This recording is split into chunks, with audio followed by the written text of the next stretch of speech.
Hello everyone, good evening to you, and I hope that I find you very well indeed. So how are you? I never say that, do I? But how are you? I genuinely hope you've all had a brilliant week so far, and thank you very much for popping over just to check out our meals this week. It's been one of the weeks that's just flown by. It just feels like yesterday where I done my last meals of the week, but here we are again. If you're not normally here and you're new, welcome to you as well. My name's Cheryl and this is our family meals of the week. I usually start off on Monday all the way through till today, which is Sunday. But just before I move on, I wanted to say a massive thank you to the supporters of the channel over on my Patreon page. So yeah, thank you all very much, guys. It means ever so much, as you know. If you're interested in becoming a patron yourself, I'll leave a link in the show more box underneath this video. So let's go and move on and see what we had for the family meals this week. Like I said, starting off on Monday all the way through till today, which is Sunday. And as usual, there'll be a selection of your comments from my videos during the week, just at end of meals of the week. So if you're interested to see if your comment's going to pop up, make sure to hang on till the end. So let's go and see what we had.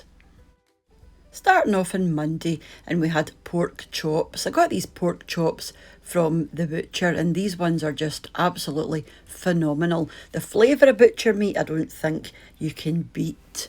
So I had a baked potato with some butter, with some pork loin chops, some garden peas, some pan-fried in butter chestnut mushrooms, and some battered onion rings as well. Those onion rings are actually from Asda, and they are fantastic. Moving on to Tuesday, and I made a 3-cheese macaroni. So I had some broccoli at the side, and I made a 3-cheese macaroni with some Parmesan cheese, cheddar cheese, and red Leicester cheese on the top. That's why it's so orange. And a few chips on the side. These were actually my chips, but I made too many. Moving on to Wednesday, and we had bangers and mash. A big favourite in the house, this.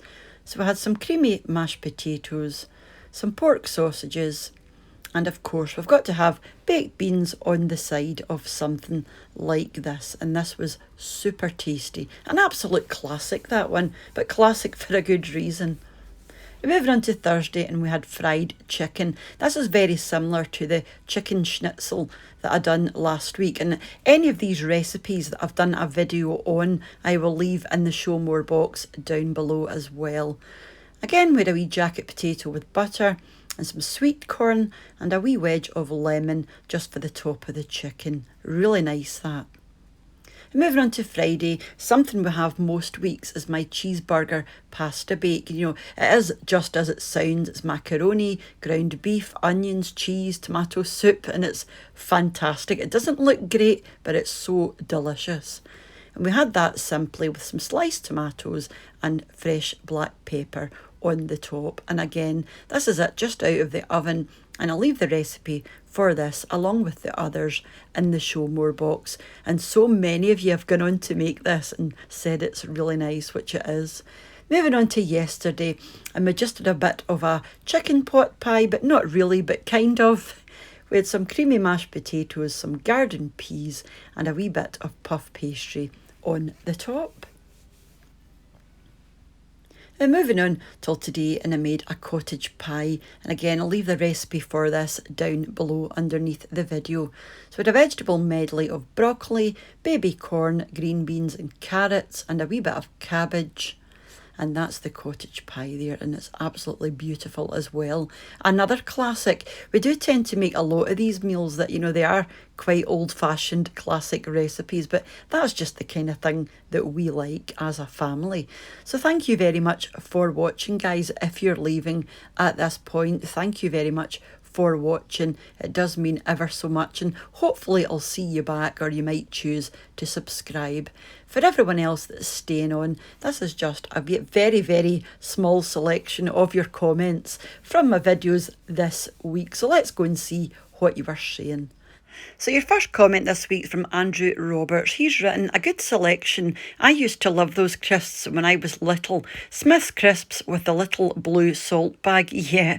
I made the cheesecake yesterday, all gone today. I could lie and say I shared it, but I didn't. It was lovely. I opened a tin of mandarin segments and used the juice and the jelly and placed the segments on top. It was great. Yeah, it's a fab wee recipe, that, Andrew, so I'm really glad you made it.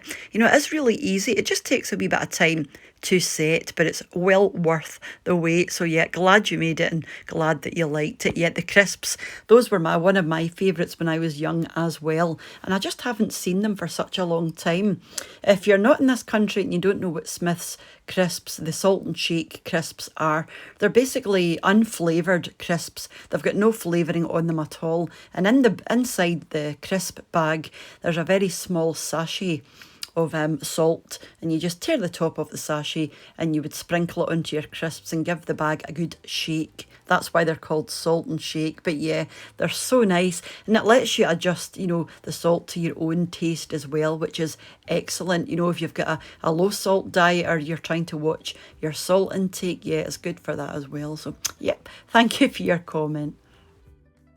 The next comment is from Christopher Howison. He's written, absolutely love the Quorn brand products. We have them in the US. I was able to fool a 4-year-old with the chicken nuggets, and that speaks volumes. I haven't seen the sausages, so please be sure to let us know how they are. Hope you're all safe and sane. Well, yeah, safe, just about sane, but definitely safe. Yeah, the Quorn products are excellent, are they? They are so versatile, especially the mince and the chicken. You know, they can be used in so many different ways. But it's really nice to see their sort of meal options like these. I haven't seen these ones before, but I bet they're going to be great. The sausages we've had before, and again, they're just very versatile, but we tend to have them on maybe a sandwich or something like that.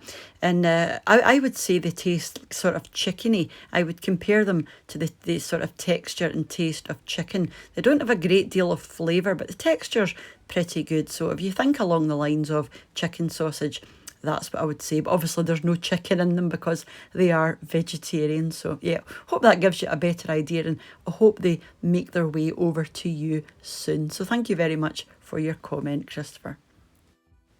Your next comment's from Jennifer Lawrence. She's written, wish I could get that prepared turnip, and what a nice mix of fresh veggies all in one bag. Envy.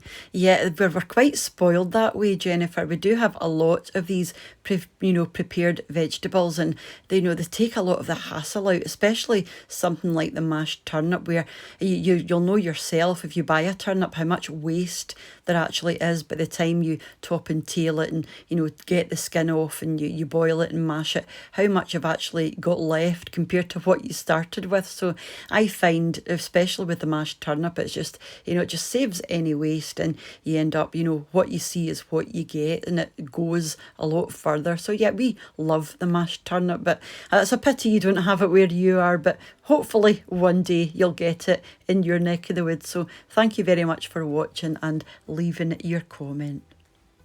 Your next comment is from LTP. They've written, when it comes to potatoes, one thing I know for sure, the quality of the dirt they grow in absolutely matters. Michigan has far better dirt than Florida, and Iowa's dirt is different than Michigan, but gives an equally delicious taste. The timing of this video was perfect.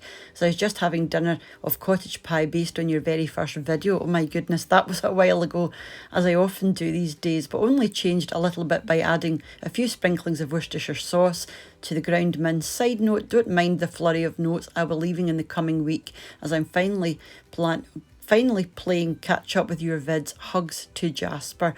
Well, thank you very much for your comment. It's always lovely to see, and I just love reading them. So yeah, carry on with your comments. Like I said, I do love to read them, and thank you for watching.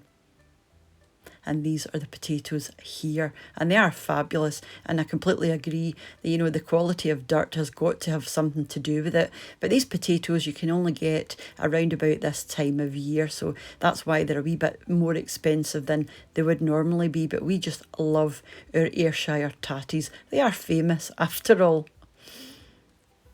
Our next comment is from BG Maple 47232, they've written, does it seem to you that prices have gone up recently? I think so in the States anyway. Love to see your Jasper there at the end, always ready for a snuggle. Yeah, I really have, noticed an increase in the prices, especially on things like offers. There doesn't seem to be as many buy one get one frees or buy one get one half price, and these sort of offers tend to be a few and far between just now. So I don't know if that's maybe making the price seem more that there's less offers, or that simply the prices have gone up, or maybe a bit of both. I'm not sure, but certainly the bills are higher.